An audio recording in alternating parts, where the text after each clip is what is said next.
Hola, un placer saludarles una vez más. Agradecido siempre con todos ustedes que se conectan y siempre están muy atentos, además de los temas políticos y anécdotas que siempre comparto en el canal, también temas migratorios, porque constantemente va cambiando la información, se conocen nuevos datos, modificaciones en algunos procesos y de eso vamos a hablar el día de hoy.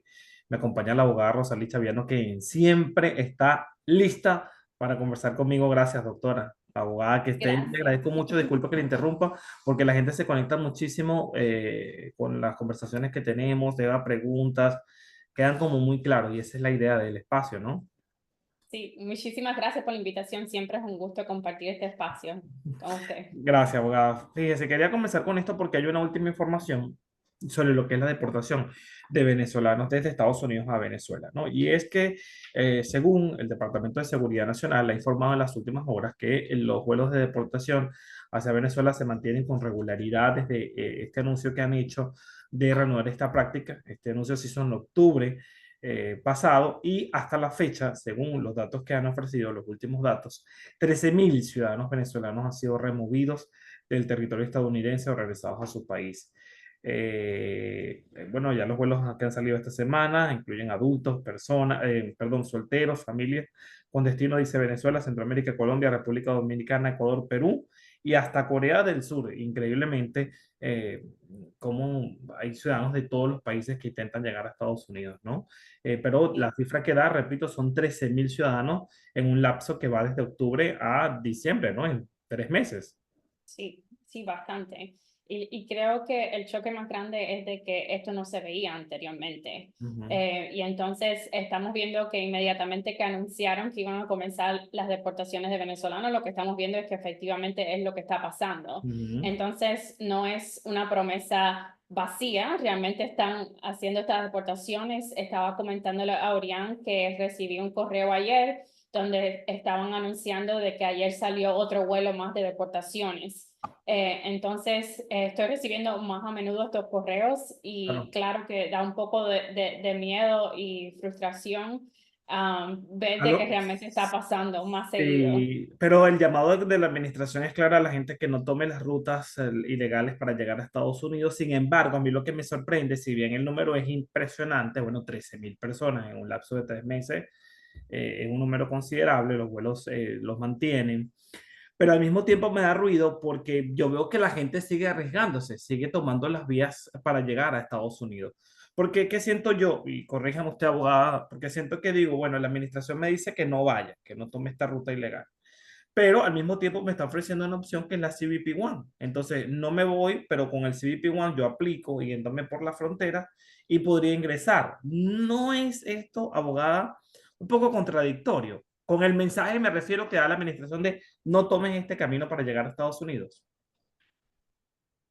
Sí, pero realmente para, como le dicen en inglés, devil's advocate, que es Ok, cuando está tratando de ir de la otra parte, ponernos de la parte del inmigrante. ok. La realidad que está pasando, Orián, desafortunadamente, es que estamos viendo, en mi opinión, una administración que realmente no está ayudando mucho al inmigrante. Es lo que estamos viendo. Estamos viendo un sistema de migración roto, Colapsado. de que, exacto, de que sí les están dando la opción de CBP One, pero la pregunta es cuán efectivo es esa opción.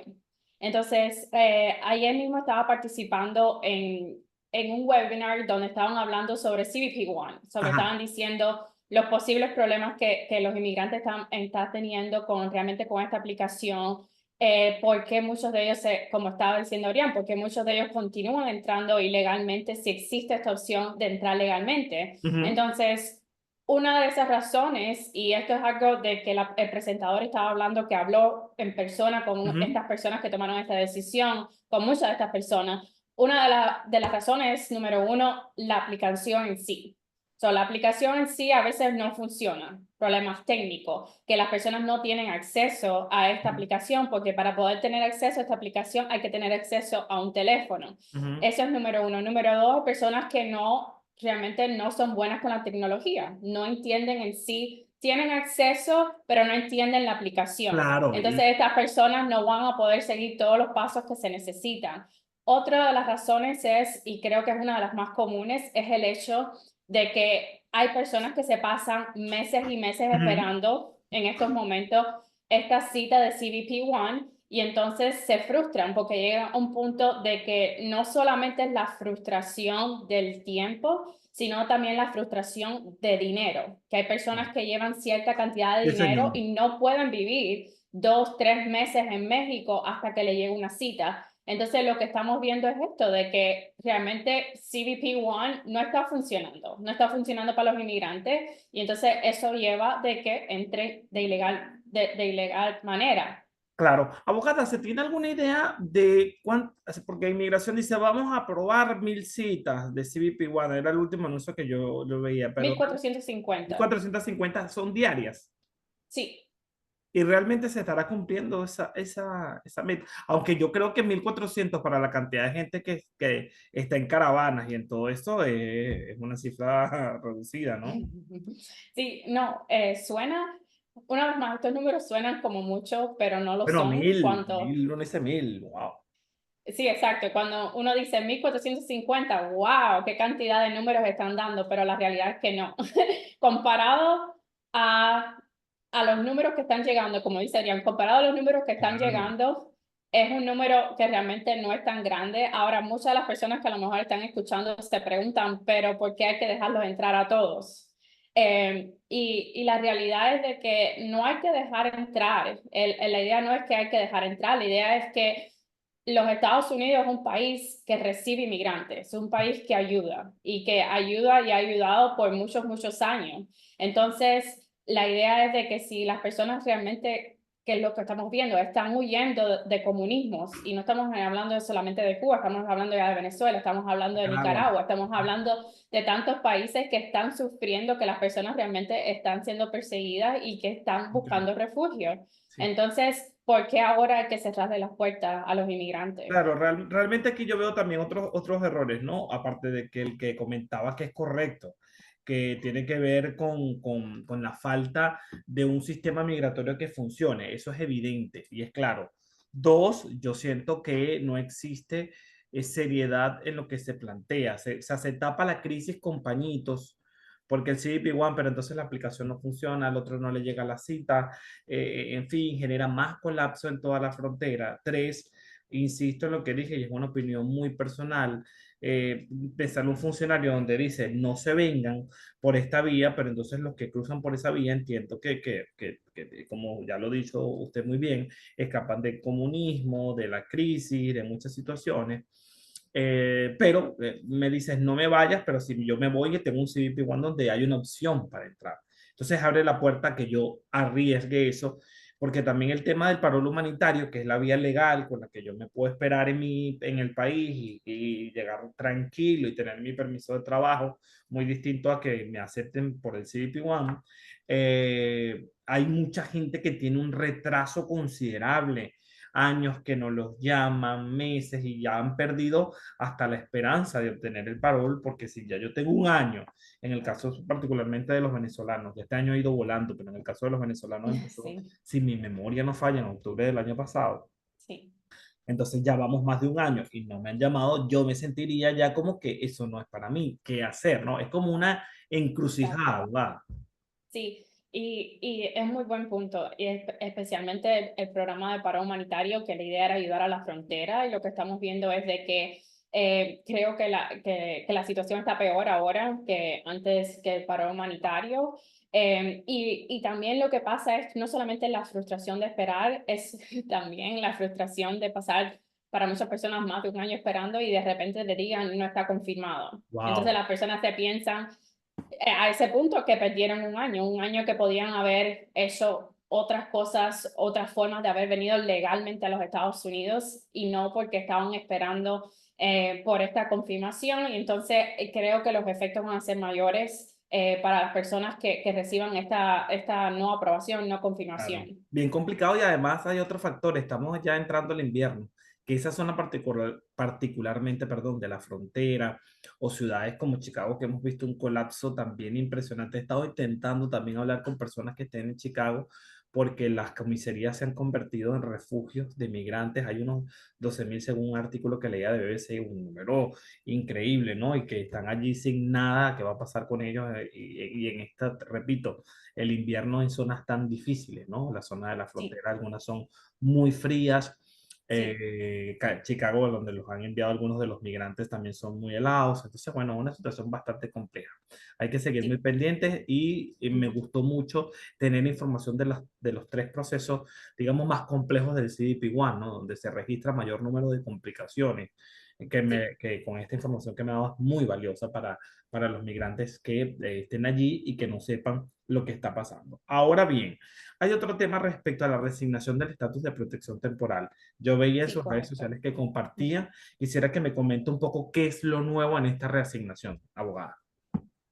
Sí, bueno, realmente el anuncio fue de septiembre y entonces lo que ayer pasó es que ya oficialmente el gobierno publicó la notificación en el registro federal, lo cual significa de que ya están abiertos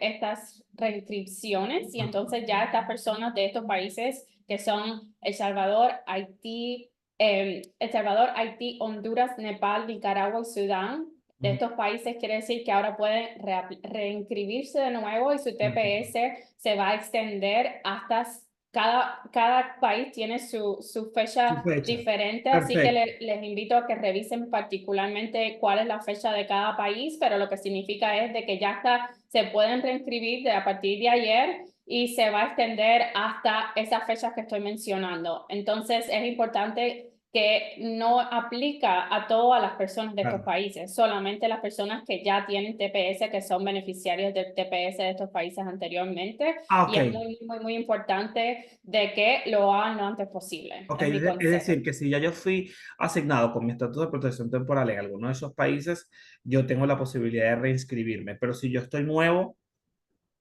No, esto es solamente para reinscripción. no, ok. Entonces, es solamente para personas que tienen TPS en estos momentos de estos países. Ok, importante tener ese conocimiento. ¿Es un proceso, le pregunto abogada, automático o es recomendable que yo me siente con mi abogado para revisar esa reinscripción? Muy excelente pregunta. No es automático, hay que reinscribirse. Ah, Así de que hay personas que piensan de que automáticamente se le extendieron, la respuesta es no, tienen que realmente hacer la aplicación y ok. como dije, lo antes posible, no perder tiempo, es muy importante cómo están funcionando todos los procesos en inmigración, todos los tiempos de proceso que se están demorando tanto, es muy importante que lo hagan lo antes posible y no pierdan ningún tiempo. No, no, y hacerlo sobre todo con un profesional, porque las Sí, planillas de inmigración, cualquier detalle puede no solo alterar el proceso, sino que estamos hablando en temas de tiempo, sobre todo tiempo cuando tenemos que esperar, por ejemplo, un permiso de trabajo, tramitarlo, etcétera. Entonces, no se puede jugar con eso, es muy no, importante. Entonces, es decir, correcto. no es un proceso automatizado, va para las personas que ya tenían este estatus de protección temporal, pero que es importante que usted lo haga con alguien para que se reinscriba en este proceso. Ahora bien, ahora hay otro detalle que he visto esta semana en noticias migratorias, ¿no? Es el tema de las personas que se casan con un ciudadano americano. ¿Qué pasa? Yo voy a describir el proceso, usted me dice si estoy equivocado, abiertamente me puede corregir porque el abogado aquí es usted. O cuando la gente se casa le dan una residencia condicional, ¿no? Porque bueno, en el momento me imagino que se prueba ese matrimonio y después hay que levantar esas condiciones, ¿no? Hay que ir a otro proceso, volver a someter algunas planillas para levantar dichas condiciones. Este proceso, como lo describí, es tal cual y qué cambios ve usted en los últimos anuncios o no ve nada adicional que yo haya dicho. Bueno, en sí, lo que funciona es de que cuando se hace una petición a través del matrimonio, puede ser ciudadano americano, puede ser residente. Em, lo que pasa es de que si ese matrimonio tiene menos de 2 años, cuando es aprobada esta solicitud y le aprueban también la residencia, entonces este beneficiario recibe una residencia condicional.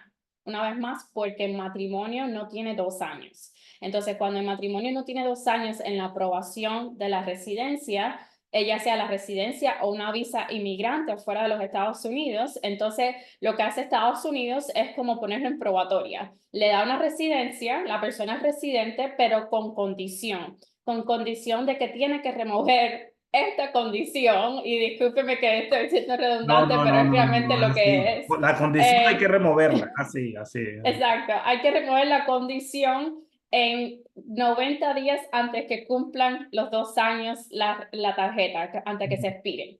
Entonces, la condición es esto, de que hay que probarle a Estados Unidos que es un matrimonio verdadero. ¿Verdad? Entonces, una vez más, como es un matrimonio tan nuevo, no tiene casi 2 años, inmigración obviamente les preocupa la parte del fraude, que si realmente es un matrimonio que se casaron por razones legales y no por darle papeles a otra persona.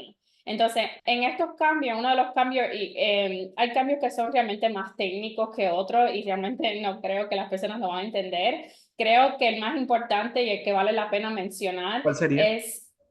sería el que dice de que si usted no presenta, y me refiero a usted que tiene la residencia condicional, Ajá. no presenta esta remoción, esta petición para remover las condiciones con el tiempo que se le asigna, técnicamente ya no tiene ese estatus, y entonces inmigración está diciendo de que aún así usted puede presentar una petición, una residencia en base a otra cosa. So, anteriormente lo que nosotros pensábamos era de que antes de poder esta persona reaplicar a la residencia por otra base, tenían que terminar primero el estatus anterior. Ahora inmigración está diciendo de que se puede hacer aunque no exista una orden de un juez diciendo Ok. de que esa persona no es residente más. O sea, voy a, entender o a decir lo que capto de la idea. Es decir, que si yo me casé y tengo mi residencia condicional y yo no presento en el periodo que tengo para esa solicitud para remover condiciones, ya yo evidentemente perdería ese estatus y tendría que ir por otro. No necesariamente es que perdería el estatus y tiene que ir por otro, sino que anteriormente, Ujú. digamos que en esos 2 años lo que pasa muy a menudo es que la persona se divorcia de su pareja. Entonces, Acabó el amor. sí, se acabó el amor. Y muchas veces pasa de verdad. No, Porque claro, está claro. pasando en personas de que son ciudadanos americanos los dos y pasa, desafortunadamente. Pero bueno, digamos que eso es lo que pasa. Y entonces esa persona piensa incorrectamente de que para poder presentar la remoción de la condición tiene que estar casado. Y entonces a ese punto toman la decisión de simplemente no presentar nada porque no están casados y porque ya no pueden en su mente hacerlo. Entonces, lo que está diciendo anteriormente, lo que nosotros pensábamos que era el procedimiento, es que tenían que llevarlo a corte para quitarle la residencia, porque la residencia solamente la puede quitar un juez de inmigración. Entonces, lo que USCIS está diciendo es que ya no se tiene que llegar a ese extremo de ir hasta la corte, sino es que digamos que esa persona se case de nuevo. Esa persona ahora, si aunque no haya presentado la remoción de quitar la condición, esta persona puede reaplicar a la residencia en base a otro estatus, Vale, sin vale. tener que llegar delante de un juez de Ok. inmigración o una notificación de USCIS diciendo que ya ese estatus está terminado. ¿Qué Una vez más, alternativa? estos son cosas bien técnicas Ok, que las personas perfecto. van a decirle, y porque es importante la persona que esté en esa posición. Ok, Porque la persona que esté en esa posición va a pensar que ya no tiene ningún estatus, que ya no tiene más nada que hacer. Y yo decía, está diciendo, sí, hay otras cosas que podemos hacer. ok. Fíjese, hay muchas personas que tienen este tipo de residencia y que ante la falta yo me atrevo, el colapso que hay en toda inmigración de personal, etcétera, le están entregando extendiendo esa residencia condicional por 48 meses más. ¿Esas personas qué deben hacer? ¿Esperar esos 48 meses porque tienen su residencia condicional? ¿O qué sugerirían en esos casos? Todo depende, porque hay personas que pueden hacer su ciudadanía a los 3 años, y entonces lo que estamos viendo es de que se están uniendo las dos cosas. Se están uniendo la espera de remover la condición con aplicar a la ciudadanía. Entonces, si esa persona, yendo atrás, si esta persona ya aplicó a remover la condición y está esperando todos esos meses de tiempo de procesamiento y ya es elegible para la ciudadanía, mi consejo es presentar la ciudadanía aunque siga esta otra petición pendiente. porque lo que estamos viendo es que cuando a esta persona la ponen para hacer la entrevista de la ciudadanía, entonces también le hacen la entrevista de la remoción de la condición. Es decir, hacen como un dos por uno. Correcto.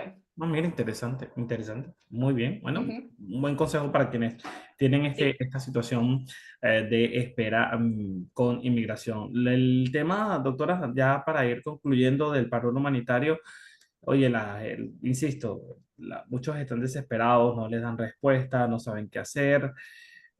Por fortuna hemos llegado ya a diciembre y no hay ninguna decisión respecto al paro humanitario hasta esta hora que estamos conversando. Es decir, usted puede todavía someter peticiones, etcétera. correcto. Bueno, ¿qué serían las últimas recomendaciones que podemos darle a todos aquellos que están bajo este proceso o la espera desesperante de este proceso? Yo creo que el mensaje más importante, que es un mensaje que creo que muchas voces hemos tratado de llegarles a estas personas, es de que no caigan en estafas, no caigan en fraude, porque lo que estamos viendo es que la desesperación está llevando a personas a pagar a ciertas compañías, a ciertas personas para apresurar los trámites, y eso no es legal, eso no es verdad, eso son estafas. Entonces, a este punto, obviamente, ustedes sentimos de que hay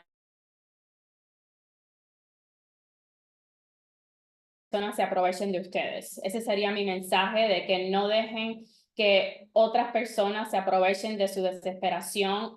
Hay que esperar, desafortunadamente, si existiera una posibilidad de apresurar este programa, créeme que yo sería la primera que se lo dijera gratis. Así que no caigan en estafas. Importante no caer en estafa. Gracias, doctora, por su tiempo. Bueno, y su contacto importante, porque si usted quiere reasignarse al TPS, entre otras cosas, puede comunicarse con usted, remover condiciones, asilo político, toda esa gama amplia de inmigración. Sobre todo, no Sí, solo que hay que hacerlo con alguien que uno confíe, sino también con paciencia, porque ya hemos escuchado los errores con CBP One, en fin, todo lo que está pasando. correcto. Sí, el número es 305-518-9779. Puede repetirlo, no pasa nada, porque si usted no lo escuchó y haga su cita, no pasa nada, claro. 305-518-9779. Perfecto, gracias a la autora, la abogada Rosalí Chaviano de Inmigración. Y usted puede dejar sus preguntas aquí, que la semana que viene yo puedo volver a conversar con ella en algún tiempito y nos Ujú. ponemos al día con lo que ocurre. Gracias por el tiempo. Gracias, gracias, Hasta la bendiciones. próxima.